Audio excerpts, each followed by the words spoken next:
Yo, welcome everyone to the first edition of the Right Side on Campus College Sports Show. Welcome. I am the big man on campus. We got a new show here, Donny Rightside, and I'm excited about it. You and I have looked forward to this for a while, and we're finally getting our big shot at the big time here. How about that? We do the roundtable. We do our thing on SBR as far as some other stuff, but they finally gave us our own show. Shame on them because I think we're going to destroy the airwaves here. Welcome to everyone out there. It's fun to do. We're excited about it. Donny, my partner, I know you personally. We do a lot of things together. We love sports betting. I'm excited about this show. We can do our own thing now.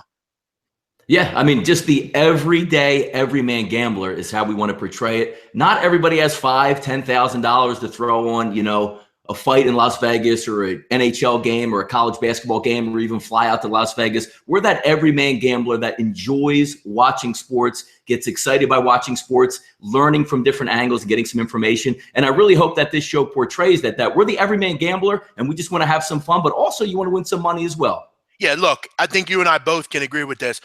We sit here and grind every day. We don't live on the strip. We don't live we don't live at the big time. We're every day. We're just like everybody else. And that's what we try to convey to everyone. You don't got to be a rich man to do this. This is a good way to not only network, but do good things and to put out quality information. That's the biggest thing, the best and the biggest thing we're doing here. So it's great to have everyone on. I hope everyone enjoys this show. It's going to be a very open format, similar to the way we do the Saturday show, me and the bread man. But it's cool because Donny Rightside and I, we actually know each other. We're from, Donny's from South Jersey. I'm from the Philly area. We've been to Eagles games. We know each other. Donny, I think this is a good way to kind of open up just a little bit about us. We want to make this personal. And at the end of the day, we want to know the listeners. I know on my own personal show at 5 o'clock, I know most of those listeners and I know them by name. I know their family, what, they have kids and things like that. So just kind of update us. I know we've seen you on the roundtable. Just tell us a little bit about you. What kind of gambler are you? Yeah, I mean, just been gambling my whole life the same way everybody else is. I mean, being on like online and services, that's only been for the last, 5 to 6 years. But I just come from the perspective, I've always loved sports, always grew up around sports, always played sports, and just giving that insight and inside knowledge to try to help win some money. The action is what it's about for a lot of people. Sometimes it's not about winning, boatloads or jackpots. You just want to sit down on a Saturday night, you want to watch a game, you want to put some money on it, and hopefully have the right side there. But just getting back to where I came about, just betting, $10, $20 in high school, betting through college, playing, I was a Division III football college player. I'm 5'11" and I'm white, so there was no way I was going to Miami or, anything big time. But I just love the actual sports aspect of it. About myself, I was graduated college, went in the mortgage business about 10 years. As Jeff knows also, I owned a local sub shop, sold that in the fall, put some money in my pocket. I have a real passion for doing sports and sports gambling. But again, as Jeff said, we're like, that poker player type aspect. It's a grind every night picking up dollars. It's not all, bet $10,000 on future wagers or $10,000 a night. It's just about winning money and putting it in your pocket. That's what I'm about. I like to have fun with it. I like to gather as much information as possible. And I know Big Man is the same way. And I'll tell you what, this is the end game if you're a handicapper. This is the end game. There's no glitz and glam to what I do. I like to buy a Jordan every once in a while. I like to, do things that make me happy. But I'll tell you what, I'll probably never get married. And it's not because I'm not good looking, because we all know I am. But it's because I wouldn't put a woman through what I do, what we do. I've broken a ton of remotes. Comcast won't give me another remote. That's just how it is. And I just try to relate to people, and I think we do a good job. I'll tell you what, Donny, obviously you see I love the hoagies, and, your spot made the best. So I can only say that. But yeah, I'm a young guy. Donny, ages me a little bit. We get along well. We have good chemistry on the air, and I think we kind of understand this business. It's not glitz and glam. This is what it is. I don't try to sell you 10,000 units or this and that. We're just trying to have some fun here. But let's get into what brought us here, Donny. And again, this will be a weekly thing. We'll do this 2 days a week. It's going to be Wednesday and Friday. So I urge you, over your lunch break, maybe later in the day if you get a chance, check out the replay. The chat box is open. Feel free to throw out any questions. We'll review anything. We'll review anything you want us to look at.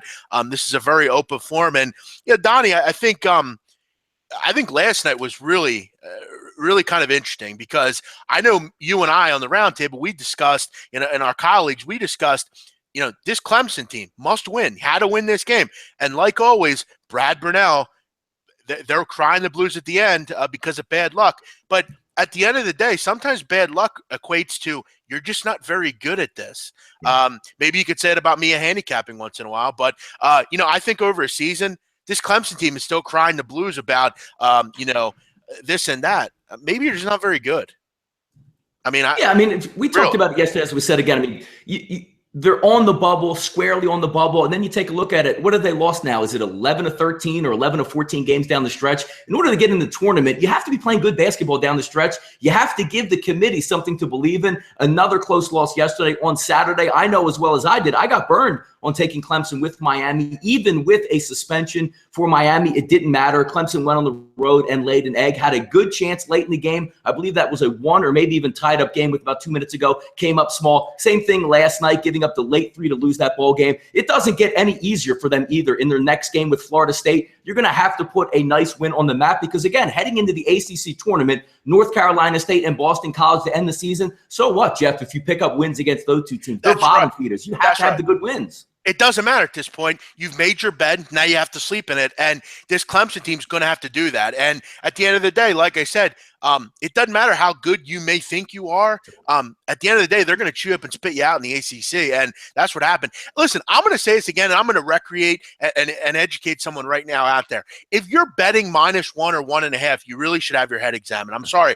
Listen, you're either going to win or you're going to lose, and you don't want to be the guy that constantly loses on 1-point games. It makes no sense to not do that. I don't know why people are still laying 1 in college basketball. And I know you could say the juice is going to kill you. It's very rare. You're going to have to lay the money line in those spots, okay? But I don't know about you, Donnie.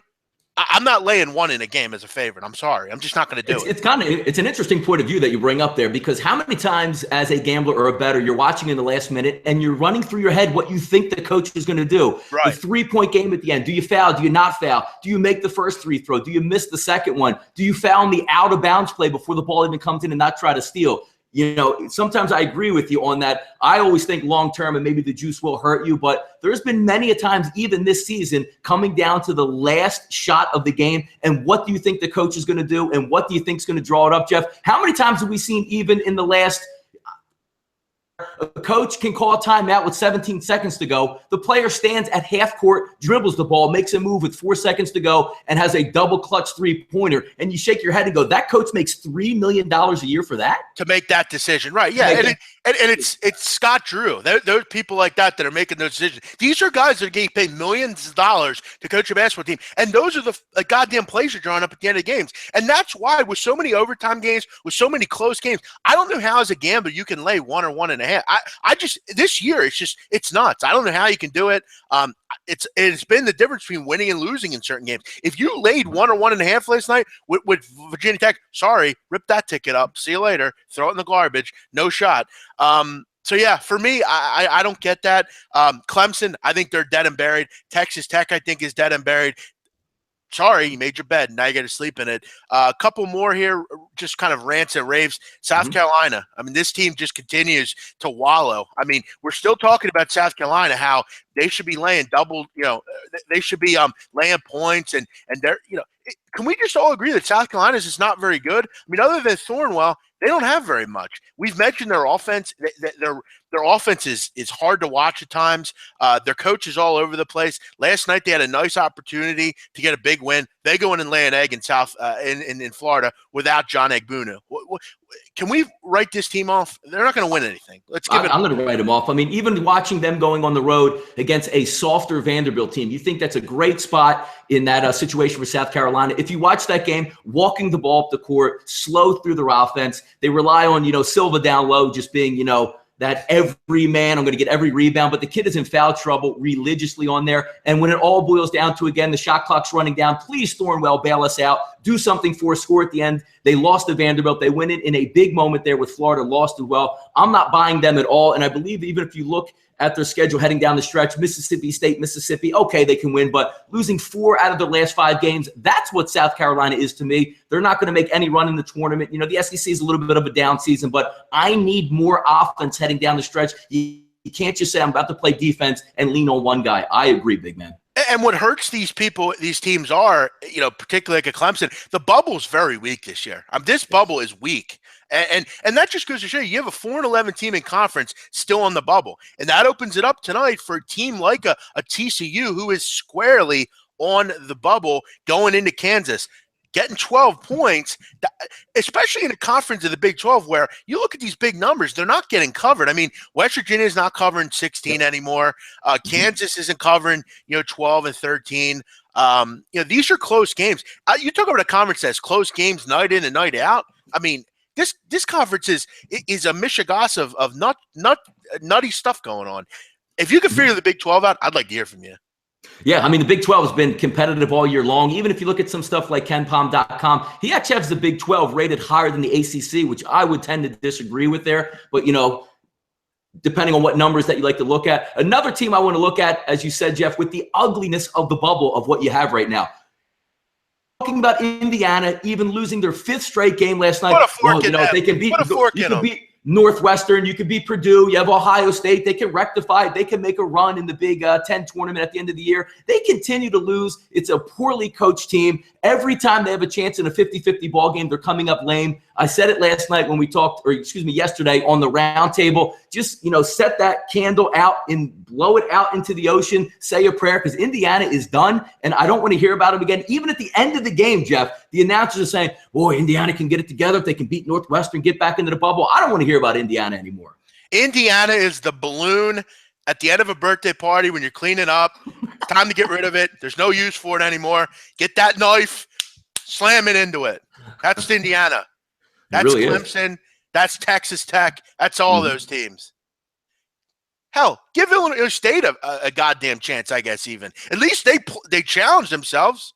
No, you're right about that. It always comes down to at the end of the year, too, when you have the Selection Sunday show. Should that mid-major get in over that Power 5 conference team? I mean, does anybody want to see, oh, man, thank God Indiana got in as a 9 seed. I'd much rather see that 25-6 senior-laden mid-major team running a real offense than just to see some retreads in this tournament. Dude, my favorite last night game was another team squarely on the bubble, Georgia Tech.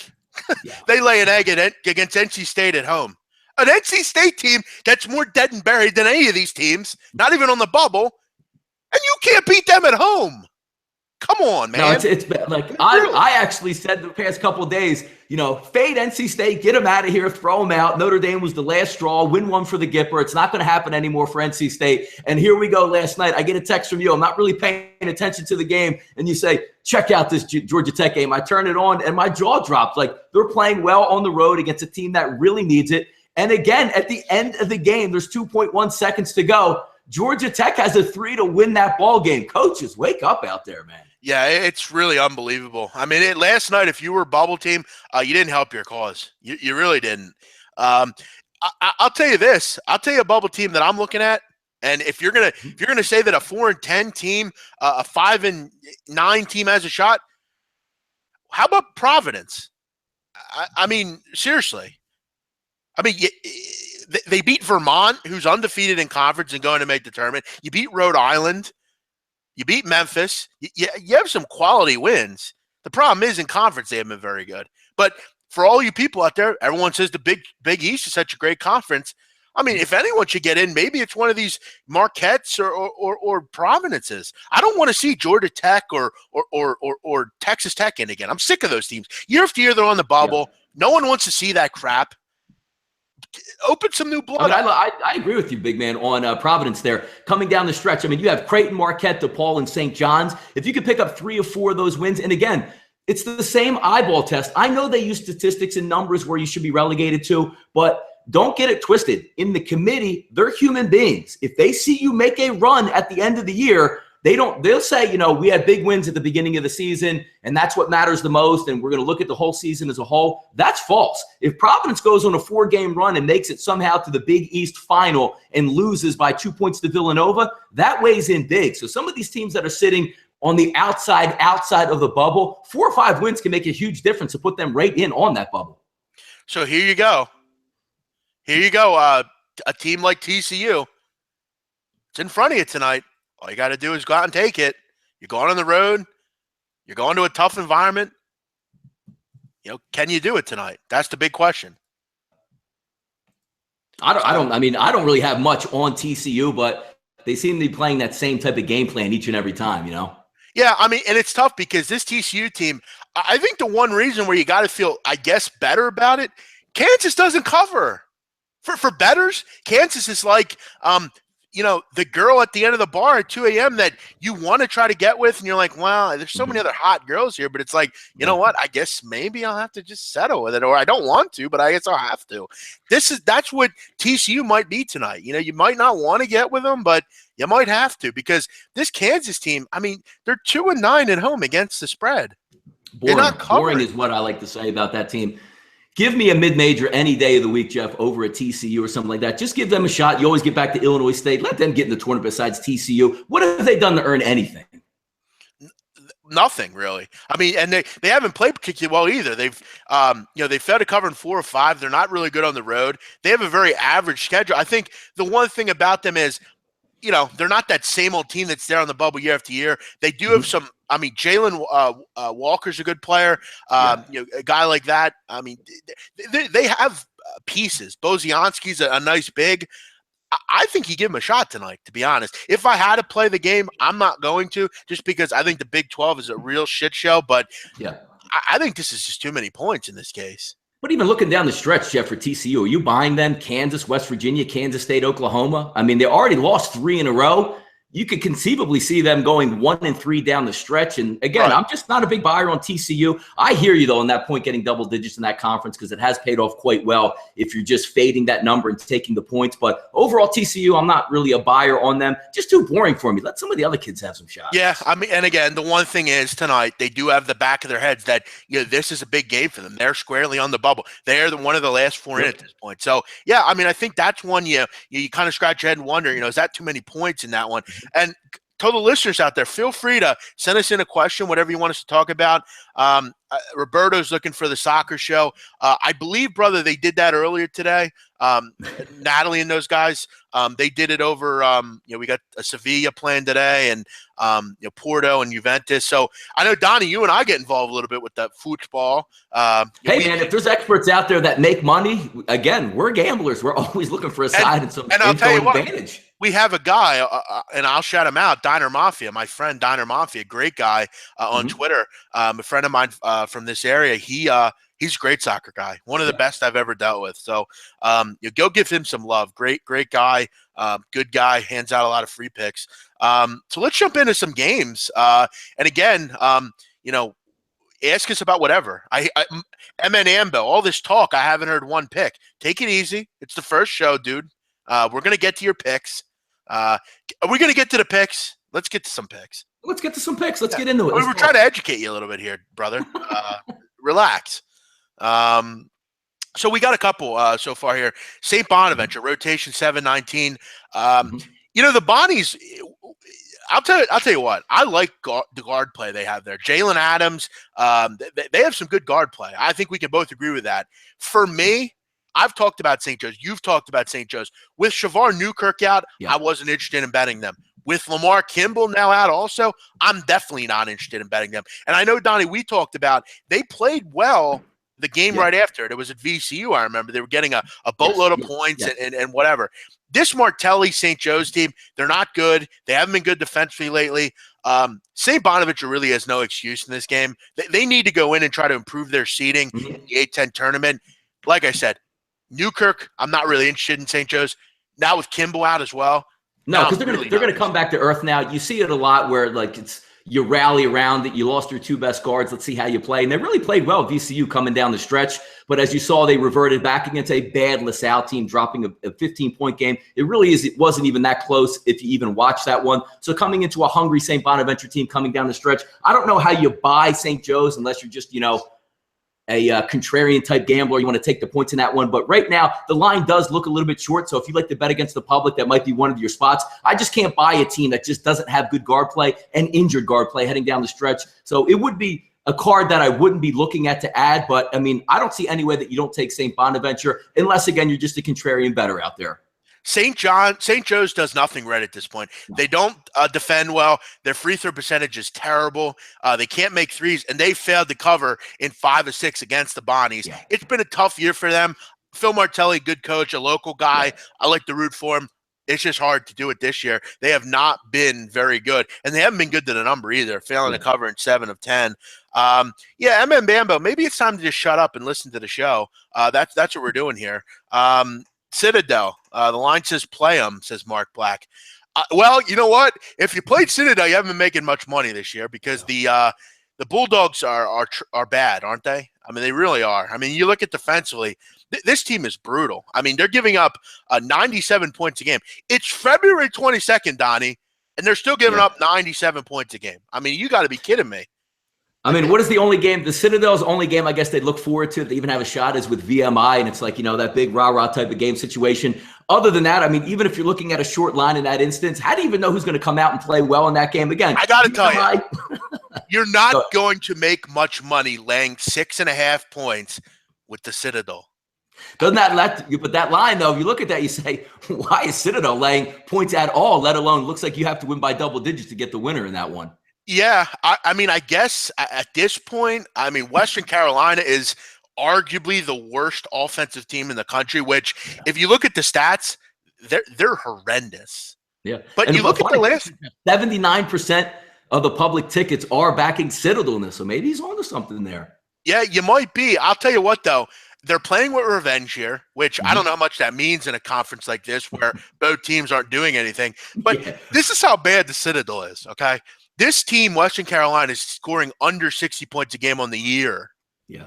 They scored 100 points against the Citadel. Amazing.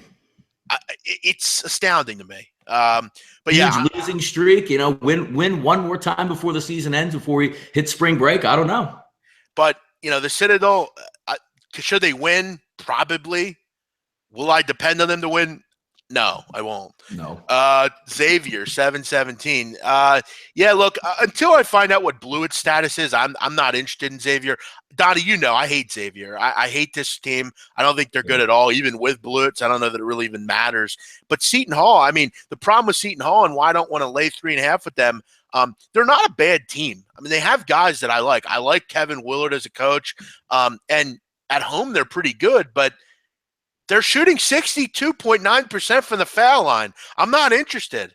I'm not interested in backing them. Yeah, sorry. And I like a really smart basketball team. I like the athletic ability of Carrington. Delgado down low is an absolute beast. But when you watch these basketball games, when you watch, Jeff, like a Villanova backcourt, with a Brunson and a Hart, every possession is controlled. It's a winning. It's an open shot. It's the right look. It's the complete opposite with Seton Hall, which, again, is why they're so tough to bet. They can look so great at some times and then terrible at other times. In key instances, when you have to push the ball, they slow it down, and vice versa. I can't buy in the Seton Hall just yet. But again, I'm on that same Xavier train. I don't really know where they're heading down the stretch, what they want to do, what type of team they want to be. And again, if Blewett's injured even on one leg, you saw it in the Villanova game, one of their chances to step up. Blewett goes down with an injury. They get destroyed the rest of the ball game. Unless he's 100% right, Jeff, I completely agree with what you're saying there. But in that instance, I can't trust Seton Hall. It's not one of those teams I do like to bet.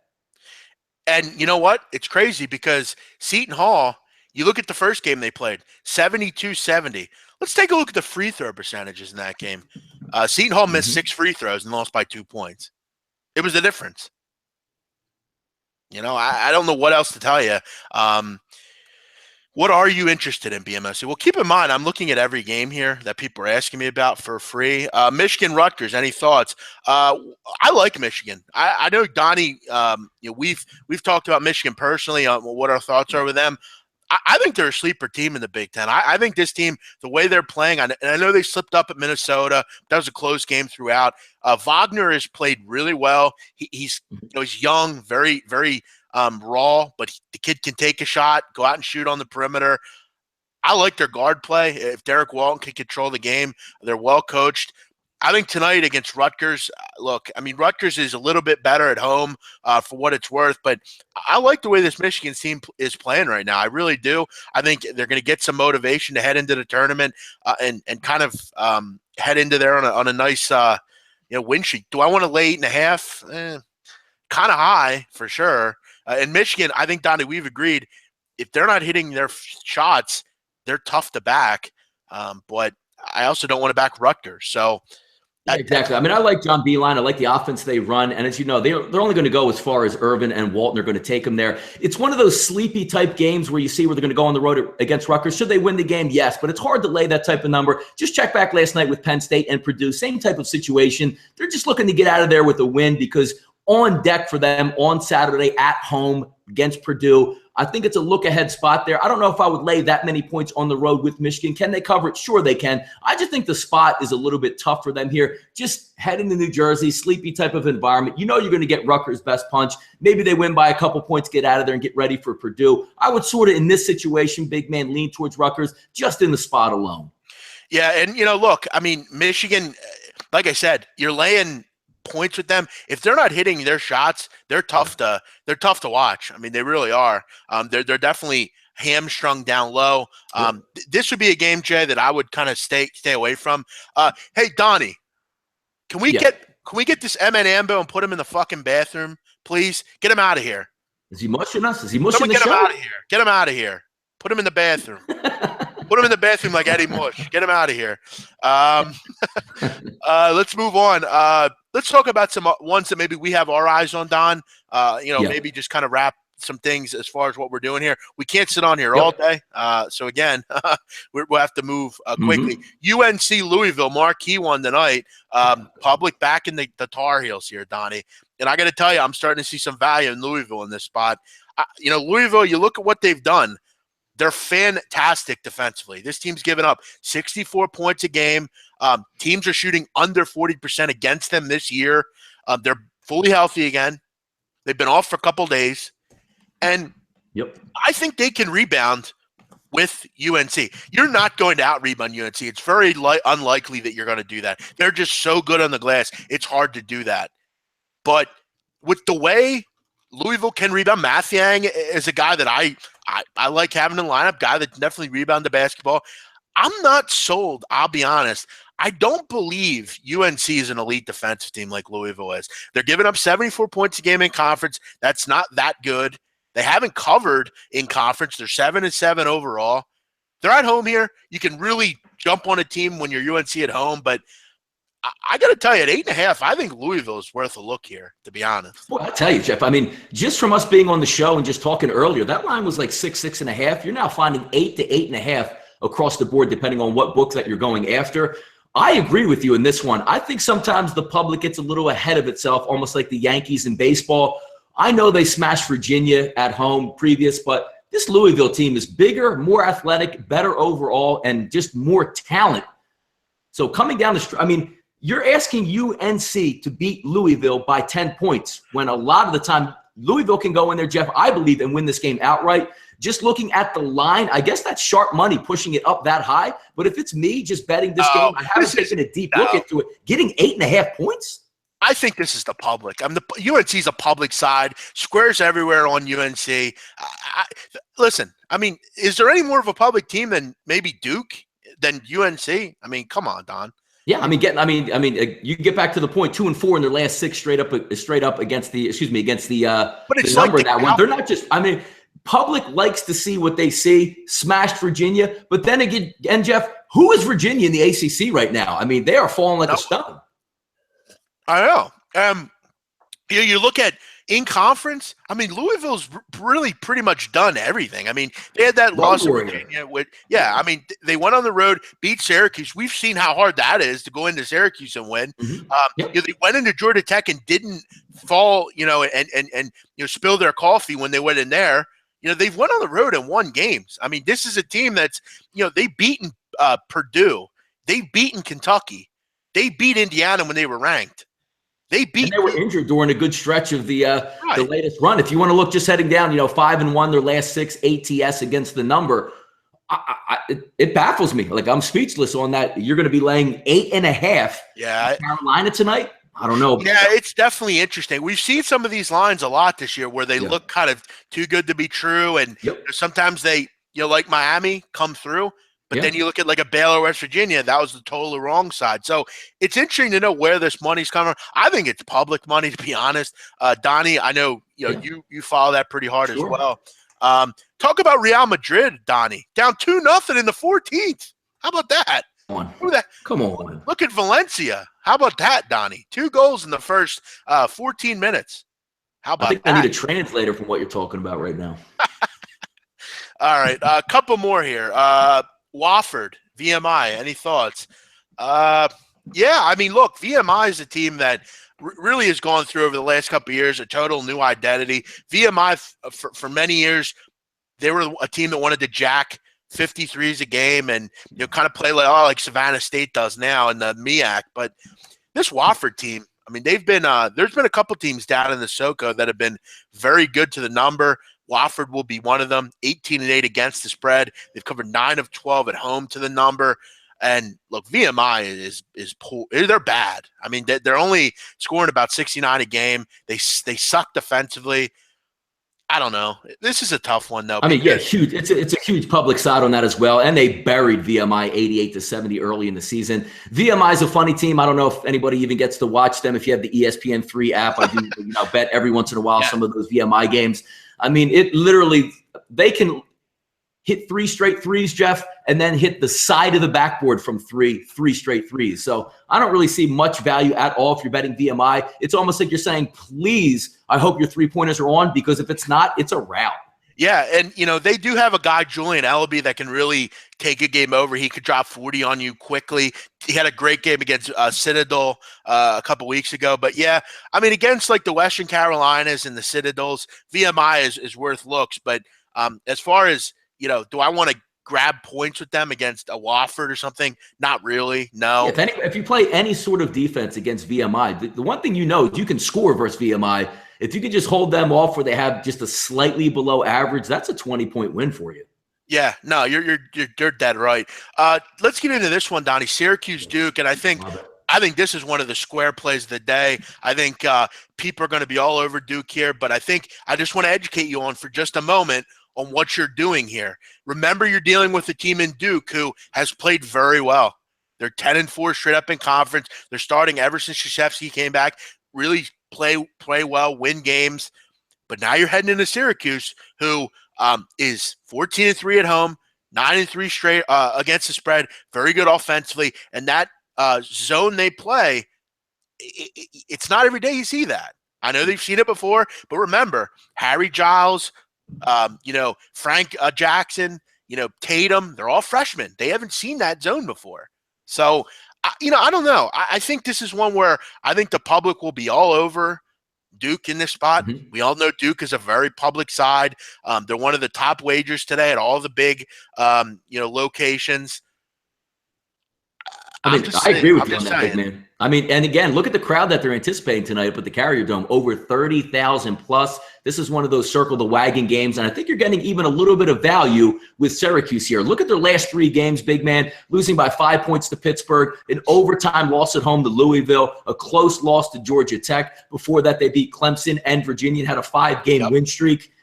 I think you're catching Syracuse a little bit short. And again, we talk about this all the time. Syracuse home, Syracuse away, completely different situation. You get some home cooking at home. And again, I know Duke's been playing in the Carrier Dome. They've been playing at big games, but that's a huge crowd and that's a dome shooting atmosphere. So if you're used to that tight gym of Cameron Indoor, you're now going up to that dome atmosphere where your optics are a little bit different. If they're a little bit off shooting from 3, this is a Syracuse game. I'm leaning Syracuse here, big man. Yeah, I agree. I would be totally on board with you there. I think that's one play. It just screams Duke, as far as from a public perspective. But, and this is how you have to look at it. So many people were on Duke. Why is the line going down? Yeah. I just think you're catching, Syracuse losing a couple games in a row. Also, you have the public looking. Coach K's back. They're playing a lot better. I agree with it. And again, the public saw them go into Virginia and win a game when Tatum put them on their back late in the game. But again, it gets back to the point, big man. Who is Virginia? Stop giving them a lot of credit. Yeah, I agreed. I like Syracuse in this spot. I think this one will be close to the vest. And they played really hard. I got to tell you, I like what I've seen out of Gillen and I know Tyler Lydon had a tough game at Georgia Tech, but they're going to be right in there at home. 2 or 3 more, Don, and then we'll wrap everything up. Yep, sure. Someone's asking, I know your wheelhouse is the MAC. Yes. What do you think about Ryder Manhattan tonight?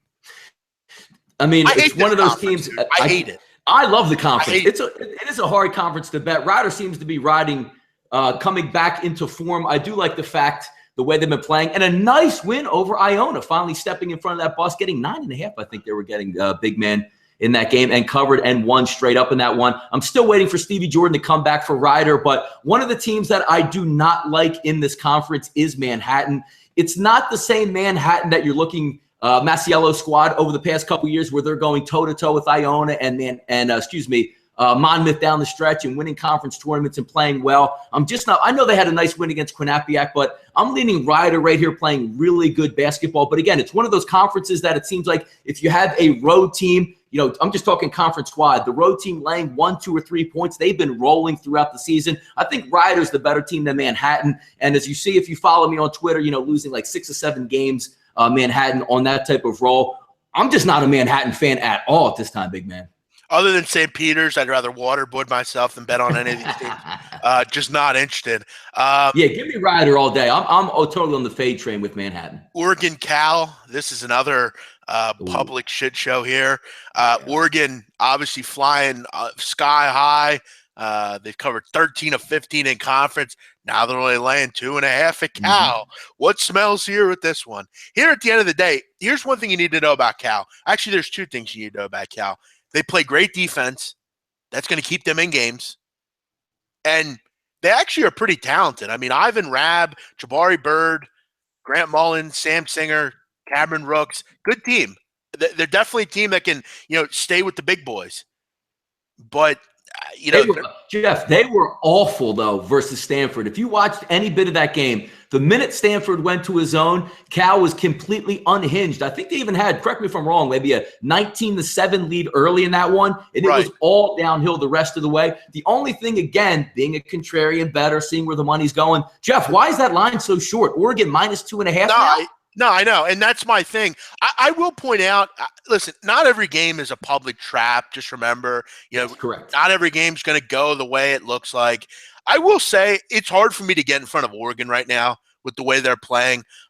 They're a team that shoots the lights out. They've shot the lights out in conference. Ever since they've gotten to conference play, they've just been really pretty much unbeatable. I mean, other than a buzzer beater and some random things that didn't go their way.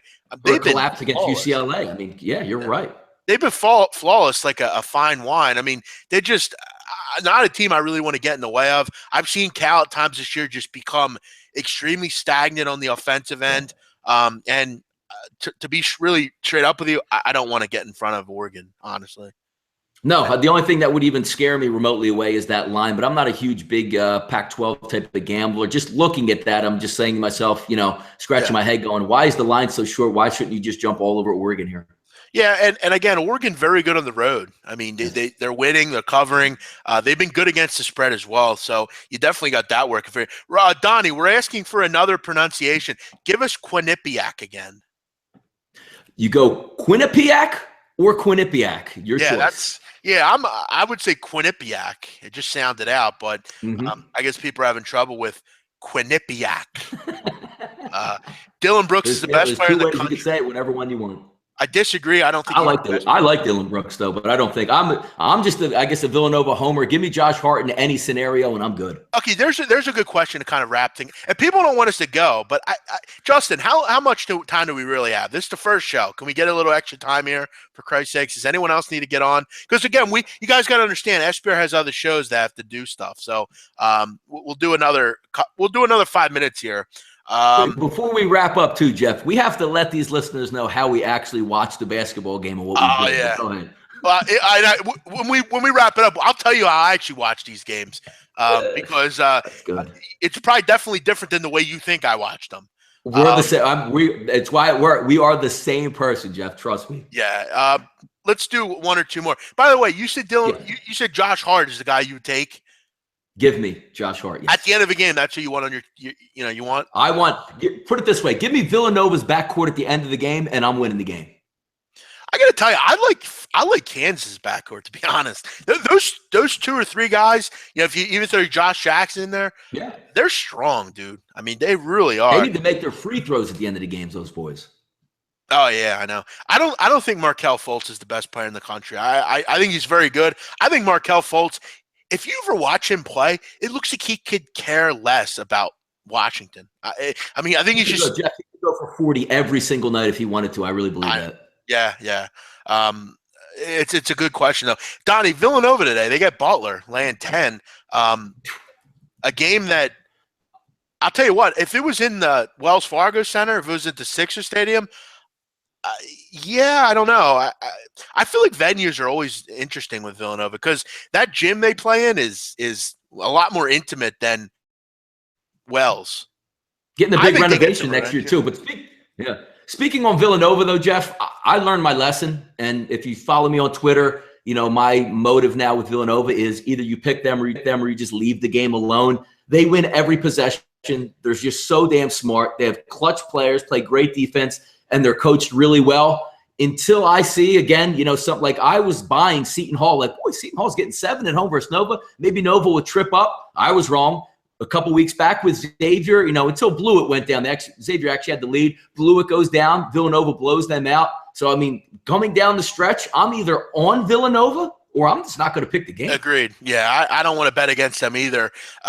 Someone asked about Maryland. What are my thoughts going forward? In the Big Ten, I can't like them at this point going forward because Tchaikovsky is one of their bigs. And we all know in the Big Ten with Happ and with, Schwanigan and with Haas and in the tournament, it's going to be tough. I don't know that Melo Trimble can do everything for that team. And he's kind of had to lately. So I still like Maryland. I think they're a sleeper, but it hurts losing the big guy. Donnie, tell people how we watch games. How do you watch a game? I mean, just take, for instance, last night. I mean, when you go to the depths of college basketball and the ticket, you look at the card yesterday, there's some big-time matchups, and you know the way our minds think. Like, I go right to, I think there's value in East Carolina and Tulane in front of about 45 people at home. So say, okay, I'm going to put the game on. And Jeff and I are the same exact way. I have East Carolina last night getting 1.5. The game starts, and over the first 5 minutes, I want to poke my eyes out. So I completely turn the game off on my monitors and watch games I have no action on. Check in. Oh, look, ECU is up a couple points. Flip the game back on. If I see one bucket from Tulane going the other way, I shut the game off again. How many times, Jeff, do we tweet back and forth and go, radio silence on this game? Yeah, and I literally take a walk outside because I can't watch the game. No, I'll be honest. I don't watch half the games that I bet on. I just that's just how I am. I have ADHD. I can't really. But by 9 o'clock at night, my medicine's wore off, so I don't really. I'm not going to sit here and just gouge my fucking eyes up because I'll be honest with you. I've had the cops called to me up plenty of times because I live in a building, so the people below me are they think there's a fucking stampede upstairs. What the hell's going on up there? I've had knocks on the door from the cops. Hey, what's going on in here? We've heard women screaming. I said, there's no women in here. It's just me. What are you doing in there? I'm watching a game. What do you care so much for about this game? And I'm like, it's just like crazy. I don't want to watch them. There are games that I watch, for instance, for sure. It's hard, Jeff. I mean, college basketball, I can sit down and watch my NFL wagers straight through, same as some other sports, but college basketball is so volatile. And again, I know a lot of people out there listening, we're all superstitious gamblers. If you sit in your seat and your team hits 2 straight threes, you can't get up. If somebody's watching the game with you, you don't want them to leave the room. If the game is going really well, you want to turn it off because you think it's going to go bad if you watch it. I know gamblers are the same type of way. It's just the way we're built. But when we first started talking and the game was going down, it's funny. I also have one where I won't turn the game off unless I see the basket made by my team. It's all the same way, but I know there's a lot of gamblers out there. You want to throw your TV out the window the last 30 seconds. You're mad at the coach. Why did they do something like that? But the best is just shutting the game off and actually going for a walk and then looking at your phone, but you're trying to cover the scores because you really don't want to look at the phone. We all do that. I wish there was something on ESPN where you could mute the ticker on the bottom. Yeah, exactly. Yep. Put a band up on the screen where you don't even want to see it. I'll actually search games out that don't have the ticker just because I don't want to see it. How many?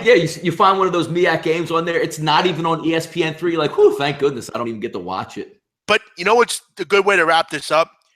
There's always another day. Yes. You can always go to the next day.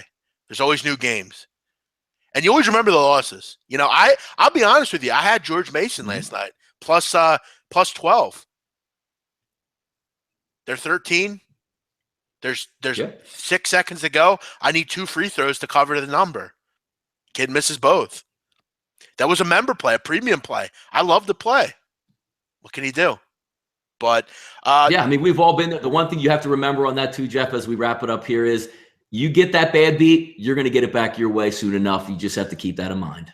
Yeah, I just wish I could get a 20-0 run to go my way. Yeah, me too. Yep, it always seems it's 0-20. I agree. We're back Friday, guys. Yep. Please join us. This was fun. We had a lot of great participants. Are we going to the Temple game tonight? Yes, we are. We'll actually be there. Donnie and I will be at the game. I guess Donnie got us some nosebleed tickets somewhere. Hey, Taco, if we could be able to high-five us up in the nosebleeds too, man. Oh, yeah, he might be able to, sitting up that high. No, I'm hoping Donnie hooked us up. We're going to have some decent things. So we'll be sure to throw out some photos. And, guys, listen to us on Friday. We're going to do this every Wednesday and Friday. Baseball begins soon. We'll get into some day games. That's all coming up. Great things coming up here. I think you guys are really going to like the show going forward. We urge you, come back on Friday and join us on the right side of campus. Donnie, as always fun doing the show, man. I love it. It's great to be a part of the SBR family. I'd like to thank them for the opportunity, Jeff. Yeah. And again, we're just 2 guys. We know each other. We have a great rapport, and we're looking to bring some, lighthearted gambling to you, but also put more money in your pocket. Before we go, people are asking, what's a play you like tonight? What's intriguing to you? If you're asking me right now, I'm getting on Syracuse. As of right now, I would be on Syracuse. Yeah, I agree. I think they're worth a look tonight. I really do with that line, the way they play at home. We know with the other shows I've done, I've mentioned I like Syracuse at home. Always have, always will. I also think Louisville is worth a look. At that number, that's too many points in my opinion. Yep, I think Syracuse can bite Duke, and I think as of right now, that's the play I will be on. Thanks, guys. We could do this all day. We got to go. We'll be back Friday, same time, 12:30 Eastern. Catch us then. We'll see you later. See ya.